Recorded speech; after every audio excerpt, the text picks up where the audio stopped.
Infernal Shrines! Guys, we are in Group A, the Nations Cup. It continues. And this is where things are gonna start to get a bit interesting. We have Team Serbia going up against Team Norway, and there's a couple of interesting things on the side of the teams that already have happened. I'm gonna talk about that in a second, because I was not aware of that. But first of all, Nations Cup, obviously, we have $10,000 of prize money on the line. Awesome tournament. 28 teams that signed up, and we have them from 17 different countries.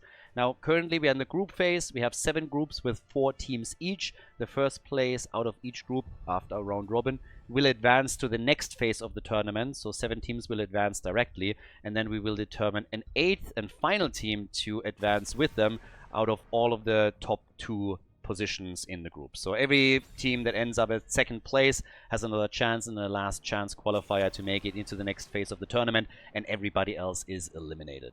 Now, we have seen Team Serbia before against the Germans, against the #1 seed team in the tournament right now, and they got crushed there.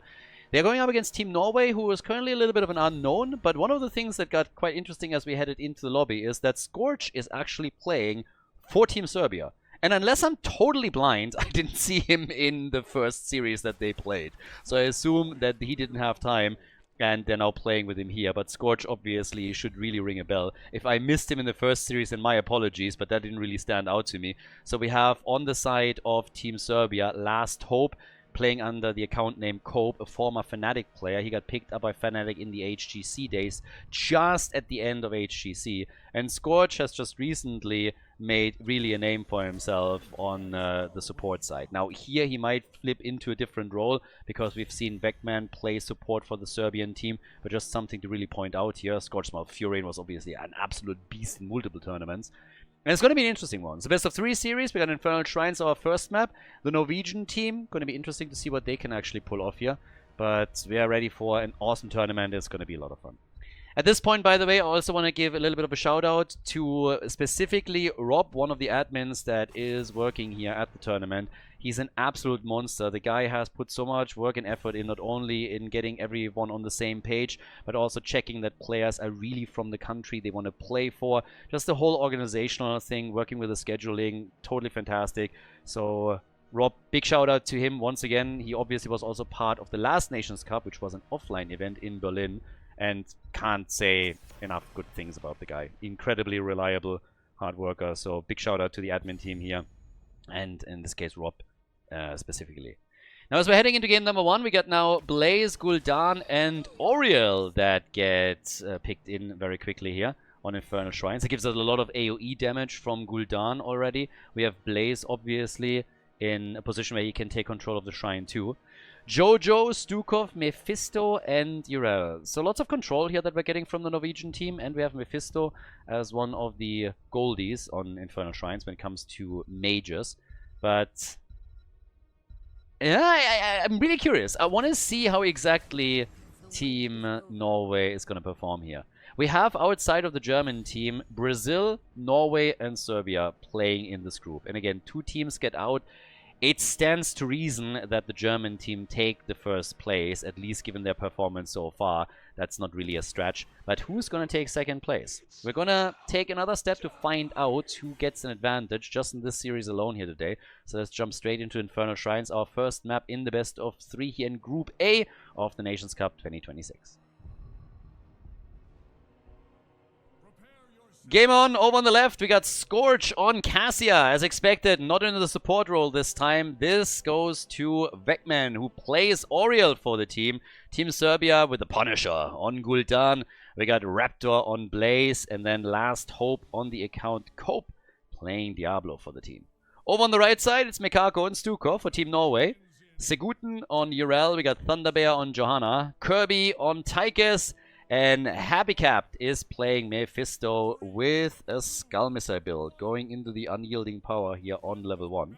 This should be an interesting series. This is the first time, as I mentioned before, that we are seeing the Norwegian team. And it will tell us a bit about who is likely going to battle for 2nd spot in the group, depending on the results here. So it's going to be a 3-mapper as one of the teams walking away with a 2-0 victory. We'll find out. For now, we have just a brawl in the middle. It's a 5-man brawl, baby, and Gul'dan is gone as Team Norway came in with a bit of a banger on a URL flank, and they get a double kill. Ho, ho, ho, ho. Blaze and Gul'dan both obliterated, but they stayed too long. Team Norway stayed a tad too long, and they lost Johanna. Still a win for them, of course, but that is a counter kill for Team Serbia. So as expected, this is going to be one of the closer ones here, and yeah, we'll see how much they can do. For now, we have, for example, topside already. URL just sitting tight. Sigurden is holding her own against Blaze now on the solo lane, and down at the bottom of the map, the camps are being taken. Keep in mind that Gul'dan, after the recent changes, has now to be careful with this level 1 quest, because once that he dies, he is losing the stacks again. It's not really a difficult one to complete, but if you play too aggressive and your opponent has it out for you, you can obviously lose some ground here. So that's something to keep in mind. But as is right now, we have just aggression for the third camp at the bottom of the map, with Stukov already trying to shield this a little bit with another lurking arm. There comes the triple stun from Blaze. What a flank! Damn, that this didn't get them a kill is actually a shame. That would have been amazing. He comes in and hits 3. Oh, that's big. Now, the camp will likely go to Team Serbia, as they're now claiming control. Oh, Jojo got close. But now she's also taking damage as a result. So the two of them are really immediately at each other's throat. There's lots of aggression coming from both of the teams. They're trying their best to get ahead here and to get some damage done.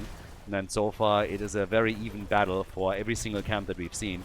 Objective should be interesting. I mean, I'm really looking forward to see what they can do with the first Punisher. And who's taking control here. If somebody is maybe trying to go for a side lane pressure play instead and gives up Punisher #1, or how they're going to make that work. Top side though, yeah, they're pushing the lane out a little bit further. This is going to be the lane where we have the first objective. Shrine is activating in 15 seconds. So they're already prepping this just a little bit, going for the mercenary camp, trying to claim the shaman, and on the right hand side we see the same thing. The one point obviously is always that most teams will still keep a side laner so that they get closer to level 7. If you are able to get that level 7 advantage, that's always a big plus, but it's most likely going to happen for the blue team. They just have to be quick about it, or their opponent is going to walk away with objective #1, as they are already on the shrine getting points. So Gul'dan, he's still moving, but they are half a level short for level 7 talents. So Norway, they're trying to end this early. And of course they have also the camp and the minion wave up at the top, which gets them a bit closer. But as you can see, Team Serbia is starting to make their moves here. With Scorch and with Last Hope, they have some players that have at least tournament experience. So they will most likely call the shots, and they actually decided that they will have some of them stay down at the bottom of the map and instead pressure for structures. And this is exactly what I talked about earlier. If you're confident that you can do more damage against your opponent's structures than they can do with the Punisher themselves, then pushing the side lane makes absolutely sense. So they destroy a wall. Oh, and they nearly destroy URL. That's a huge problem. That is a massive problem. And now, of course, it will result in even more damage on the bottom fort. So that's really nice for the Serbian team. Top side, though, the Punisher is in. And the defense is a bit late. So they need to try and shut this down as quickly as possible. We have, by the way, reactive Ballista Spores for Stukov, straight into the vigorous reuptake with the bio kill switch. And now we got the targeted decision. Diablo is down, and I guess we're going to see a second kill as Cassia falls, and all of a sudden this entire dynamic flips completely. We have a triple kill against the team in blue, and this costs them the topside fort. Topside fort goes down, as down at the bottom of the map the push has not resulted in enough damage. So the initial idea was great, but that only would have been the case if they are able to, well, defend. And they didn't. So now we have 5 kills to 1. Team Norway is pulling ahead in experience by half a level. And they have taken the first big structure out, which means that the passive experience gains that we're getting from here on out are also in favor of the red team. So that kind of backfired a little bit. The initial idea I don't mind at all. We've seen that a lot. But the execution very quickly turned against them when they lost 3 of their heroes and basically all of the defenders at the top lane. Now, in experience, the gap is not that crazy. There will be an early level 10 for Team Norway, unless they lose a team fight beforehand. The window will be small though. Partly because the blue team has done a better job soaking the minion experience, especially during the shrine phase itself. But right now, we're having Raptor move towards the top. I'm trying to get lane pushed out a bit further. Level 10 abilities are in on both sides. Basically, identical timing. That gives us for Mephisto, Dorans of Hate. No surprises when it comes to ults here. Nothing. I mean, we had Aegis right now for Oriel. And obviously, it's Odin. If you play Tychus on Infernal Shrines, you want to have the transformation for the battles. Nobody wants to push into Odin, so that gives you a lot of shrine time. And you can take an advantage. But Gul'dan gets attacked. He's not done with his quest, guys. Apocalypse is out. What a Valkyrie! And the kill! The kill and double kill after the Valkyrie absolutely hits home on Stukov. And they're able to get not only him, but also Mephisto. And great save from Vecman too. Vecman able to save Gul'dan, which was actually quite important because he has not completed his level 1 quest yet. He would have lost all of those stacks once again. But the Aegis was there immediately, so Vecman keeping the mage in play. And now they can go for the bot lane. Tyke is gone. Team Serbia. Big aggression. I like it. Map number 1. Big back and forth between the teams here. Team Norway with a huge win on the first objective. But now the blue team is really starting to pay them back here. Trying to lock those points in. Every single map matters at this point. I'm very sure that at a minimum Team Brazil is watching all of this too, trying to prepare for their own match against both of these teams. Now the next objective coming up at the bottom of the map, so we're getting a bot lane shrine, which means that the mercenary camps topside with the shamans are going to potentially get lots and lots of damage in, especially of course for Team Norway if they're able to time that with some catapults too. But right now they have to claim the camp first. We have elite experience for Team Serbia. And Blaze, how long is he going to stay? Takes the catapult out first and foremost. But how long is he going to stay there? Already at the bottom of the map, the party starts off. So, yeah, it's party time. Right now, Team Norway, let's see what they can do. Can they claim Punisher number 2 as well? Or is Team Serbia just shutting them down here? Diablo getting attacked. The hit, Dorans of Hate, and Aegis instantly used by Vecman on Oriel. Jojo goes down. The Serbians are trying to get another kill, and they move in for Stukov, drop in without mercy, and now the rest of the red team is on the run, and Team Norway is having a bit problem. Mephisto dies, and this should pave the way for Team Serbia's first objective. Beautiful jet propulsion connect against Oriel. And they get her too. Against Urel, my bad. Oriel even with a whip. But that is 8 kills to 5. And of course, we're now having the Punisher doing work on on the objective. That Punisher, not the other Punisher. I said already before, actually, when I realized the other day that I never watched the Punisher series. It was initially created by Netflix and I believe is now on Disney Plus. But I saw a clip that somehow ended up in my YouTube feed, and I watched it, and I was like, wait a second. That is so unfamiliar to me. Did I not watch that series? I could have sworn I did. But apparently I missed out on it, so now, pretty good news. Just in 2 episodes, and I already like it. Back then, when they still knew how to make series. So let's hope that it stays like this and doesn't get ruined halfway through. But at least for now, I'm quite enjoying it. Given the fact that we're having a lot of Punishers in this game. Not only the objective Punisher, but also our Gul'dan player, who has by now completed his level 1 quest. And is therefore a bit safer, at least on the reward. So they can use the choke point here and should horrify. But maybe the positioning just a little bit off.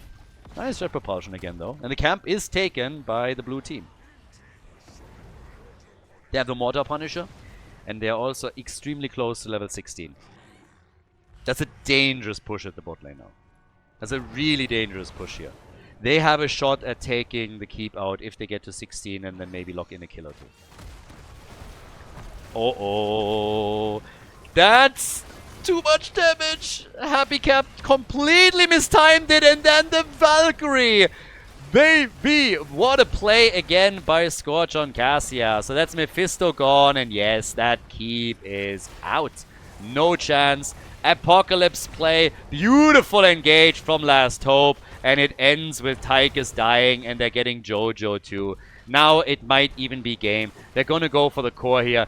They could take the entire thing down from the looks of it. Seems like Serbia is going to claim victory in game number 1 of the best of 3 series. This flipped hard. Down at the bottom of the map, the last team fight just didn't go Norway's way, and all of a sudden it was the blue team pushing, pressuring, and getting kills. Mephisto getting caught by the Punisher, and there it is. The W on Infernal Shrines as Team Serbia takes the lead in the best of 3 series. GG. I hope all of you guys enjoy the Nations Cup. We have an awesome event going on right now with a lot of amazing games. Honestly, I can't imagine how many teams we had sign up for this one, so it's really, truly been a blast. But please keep in mind that all of these events are only possible because we have private supporters, we have support on Patreon, and of course also campaigns that we run on the channel. And right now you can support the channel for free. So if you don't have the money to spare to support the channel on Patreon, for example, or become a subscriber on Twitch, this is a perfect opportunity to still help us save Heroes Esports and to help the channel out. All that you gotta do is download Opera GX. You can find the link down in the description of the video, and then use the browser to watch a couple of YouTube videos, maybe this one here, or for example watch a live stream and play around with it a bit. The browser has an integrated VPN, which is quite helpful, of course. It has a lot of themes and customization options and other features that are targeting gamers directly. So just give it a shot, play around with it a little bit, and that's all that you gotta do to support the channel here. It's absolutely free, costs you a couple of minutes of your time, and I would really appreciate if you would do that to support us here. Thank you very much, and enjoy the rest of the show.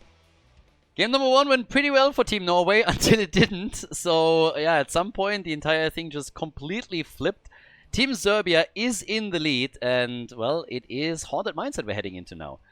Map choice of Team Serbia from the looks of it here. So, well, right now we have map number 2 coming up, which means that the heroes that were played on the first map cannot be played again. Every single hero can only be played once within a series, so keep that in mind as we're progressing through the tournament. So those 10 heroes are out, and yeah, had a nice and aggressive game from both of the teams, but at some point Team Serbia just flipped the switch and had too much aggression going, and it worked incredibly well for them. So yeah, kudos to them. It was a really nice effort here. While we're waiting for the bans to come through, also, I want to give another shout out to everybody that is supporting the stream on patreon.com. If you want to become a supporter there, you can check out the link. There is also a link in the description of the video.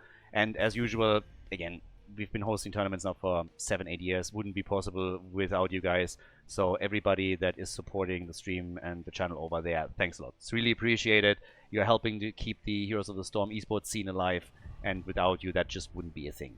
All the tournaments that we're hosting is only possible because of that. So thanks a lot. Big shout out to all of you, and it's really appreciated. So thank you. Well, we get the ban on Sylvanas, and we get a ban on Falstad. It's actually kind of funny because Haunted Minds is not getting played a lot. So if you're Team Norway and you're going for like...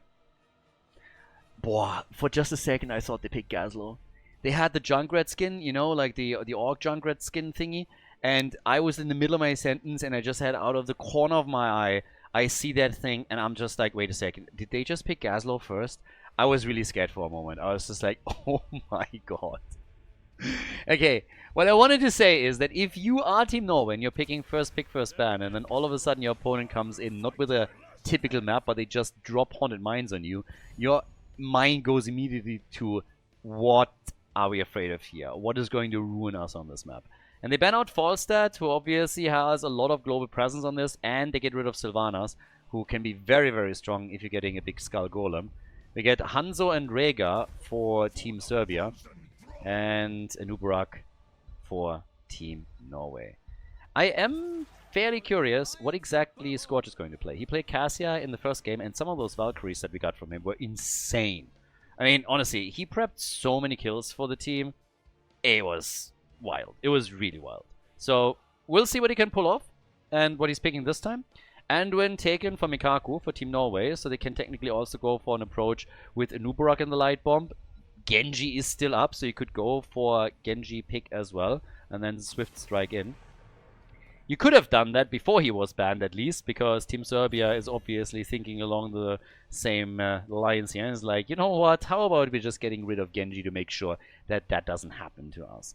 It's going to be no brotherly duel in game number 2 of the series. But what else is Team Norway going to try and get rid of here? What are they trying to eliminate? Given that this is Haunted Mines, what are they worried about? And, well, it seems Muradin, so pretty standard, just targeting the frontline tanks. But I still expect a potential crazy pick here. Last Hope as the main tank and the captain for the team, and then Scorch. Scorch obviously going into the damage role now that we have Vecman on Rhaegar. But with a nice showing on the first map, so justified, for sure. This is match point as well, so if Team Serbia actually wins this one, then they are in a very, very good spot to potentially take second place in the group. We have Thrall now claimed. It's all about the stacks for him with the new Maelstrom weapon.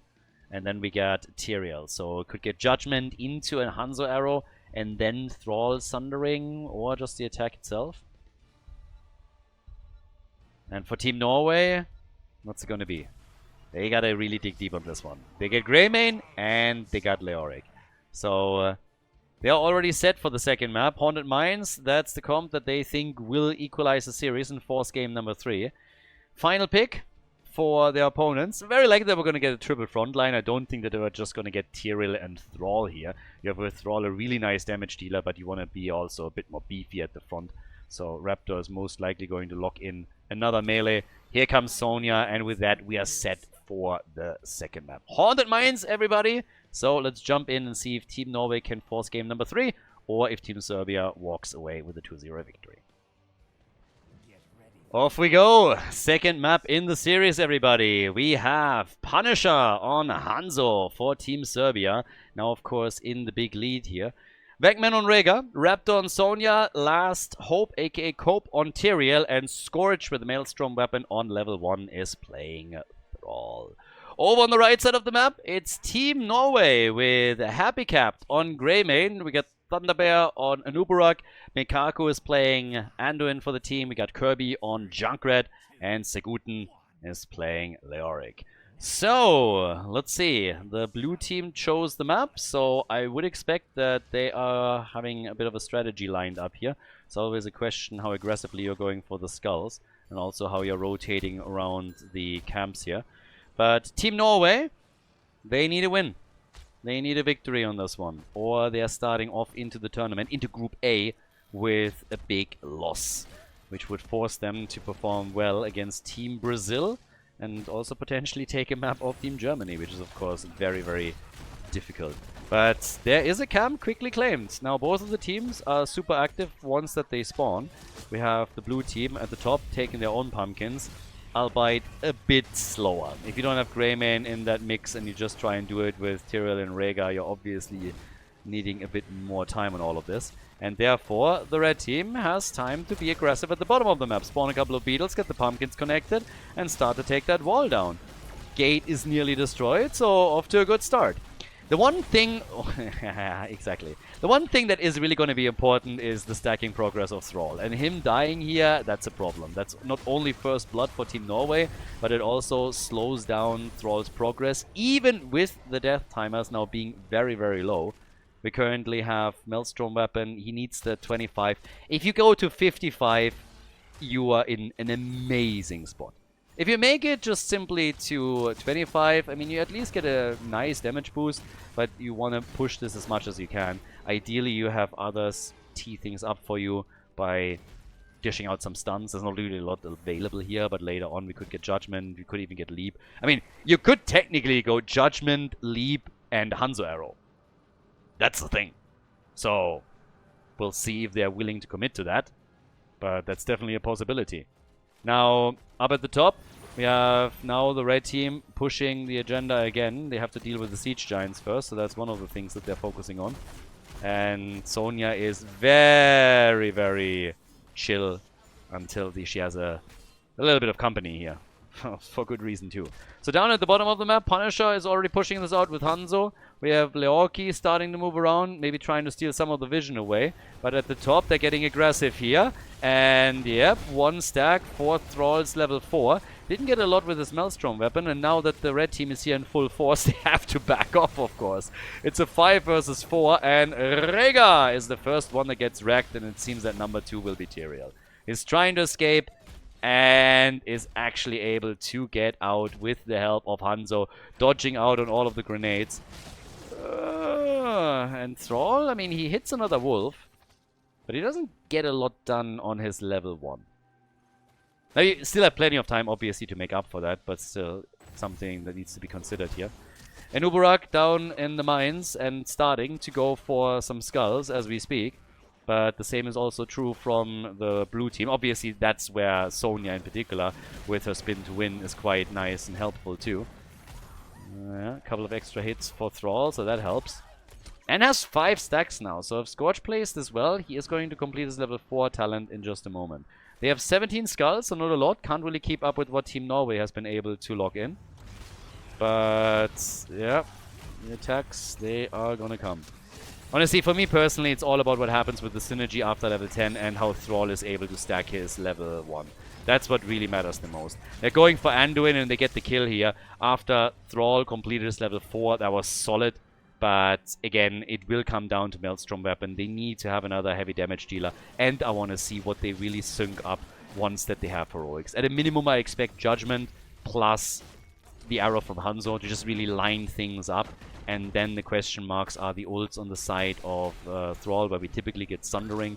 And of course what Sonya is going to take. Because they could get hyper aggressive with all of this. And already they're getting aggressive on an Uberak again. But Rega is dropping a bit low, has to jump out here as well. It's the problem with Rega, if you are participating heavily in the fights, you oftentimes bait it in a bit too deep. And you go for that one bite, that one jump. And all of a sudden, you have a massive problem on your hands. And if your opponent reacts quickly, they can target you down. And very, very quickly eliminate you. 25 to 37 skulls so far. Big Golem at the bottom of the map is still available. Level 7 kicks in, slight advantage for Team Norway. And yeah, Hanzo sitting down at the bottom of the map, very much alone right now. With Rega helping on the Siege Giant. So both teams now on level 7 talents, but nobody has made a commitment to one. We don't see this all this much. Ancestral Wrath on level 7, not really your typical pick these days. Obviously for a long time the only ability that was taken. These days with the new level 1 standard talent, we have seen a lot of deviation away from that. Still, you get self-sustain, so that's something that can help them, that little nuke. So they can still use that. And it seems like we're eager to get some additional skulls here. This is going to be sniffed out in a moment, but they're trying to go for Leo first. Leo survives, is low though, so this fight is not going to end well for the red team if they are forced into the battle, because they're absolutely outnumbered here and they're losing the Crybaby again. Anduin is gone, and so is an Uberak, and that opens the way for Team Serbia to get the rest of the skulls here. They're going to have a solid advantage over the opponent. 3 kills to 2, and this is going to be 63 skulls to 37. So definitely the stronger golem for the blue team. Thrall not getting any additional stacks in that last encounter, by the way. He's still sitting at 9. They can now push with their own if they really want to. We have bot side still, Punisher again. Sorry. Every single time I want to say Hanzo, I say Punisher. They are all just caps locking their nickname, and it just ingrains it in your brain and face whenever you see it here. But yes, they are going to be aggressive with this. Teams are now working on level 10, and look at that. Tyrael gets caught at the worst moment. Just as they're trying to push with the golem, he gets eliminated. And that's, of course, a setback. So now they're shifting their attention very quickly to defense, moving to the top to try and take that mini golem out. Oh, cute. Thrall got a few more stacks and was hoping to lock in more, but Leo already escaping. So this didn't give him anything. But level 10 abilities again, the dynamic will change. With heroic abilities in play, the dynamic here will change very, very much. So we'll see how far they can go with this. Currently, we're having The golem at the bot lane also eliminated. The wall at least opened up, so there's a bit of a win for the blue team. But here come heroics, and with that, no surprises so far. Still, light bomb. Anubara can dive in. I mean, even Leo could theoretically. But here comes the Riptire. Both teams on heroics, and even the Riptire gets shut down. And they go full aggression. Look at that. Sundering is in here. They're trying to jump on Anubara. Judgment on Anduin. And here comes the leap. Ooh, triple hit and the double kill. They get both Anduin and Anubara. Nicely done. They went full aggression with their heroic abilities. Judgment, leap from Sonya, connecting with 3, and after the 2 kills, they can go for the fort and take that down. Team Serbia, with as much aggression as we've seen in game number 1, and currently it's paying off for them. Team Norway was not ready for that. Little bit too hot, the plays that we're getting from the blue team right now. And Norwegians are not used to the heat, apparently. Nope. So, if there's another Arctic cold front coming in, it's a bit of a different story. But they have that cold demeanor that allows them to go for these clean plays as they're dropping in Entomb on Rhaegar and then just murdering the bad boy. So, Rhaegar's down again. Beckman eliminated. And they're stealing the camps. So, both of the teams, whenever they get an advantage, they instantly become aggressive. They immediately move in and start to do damage, steal camps away, go for structures, and try and push the envelope. Absolutely love this. This is exactly what they need to do here. 17,000 damage for Hanzo. Another objective slowly popping up as the blue team is looking for a potential fight. They have their ults back up again. Lots of stuns that they can chain here. Sundering already used. And okay, they're playing a bit slow after that. Now, 5 kills to 4. And level 12 around the corner as the mines open up again and the teams can get ready and start to make their moves here. So, who's going to go for it? Who's going to engage? Who's going to get the lead? Sonya is already underground and is trying to get some stacks for the team, but might also be put in a corner. Could always try to leap away if she has to. But they're getting the rest of the team together at the next entrance. And this will very likely is going to result in a battle sooner rather than later. And yeah, there we go. Leo gets attacked. Riptire. Light bomb. They want Sonya. But there's Judgment. Leap. And they go for the Crybaby. Anduin is gone again. They get the kill. Thrall is trying to escape. Moves back down. Greymin is also dead. And they're pushing this further. They want more kills. They want Leo. They want the Nubarak. And they're getting both of them. It's a quad kill for the blue team. And another big advantage they unleash. Thrall is not stacking well, I gotta say. That's one of the problems.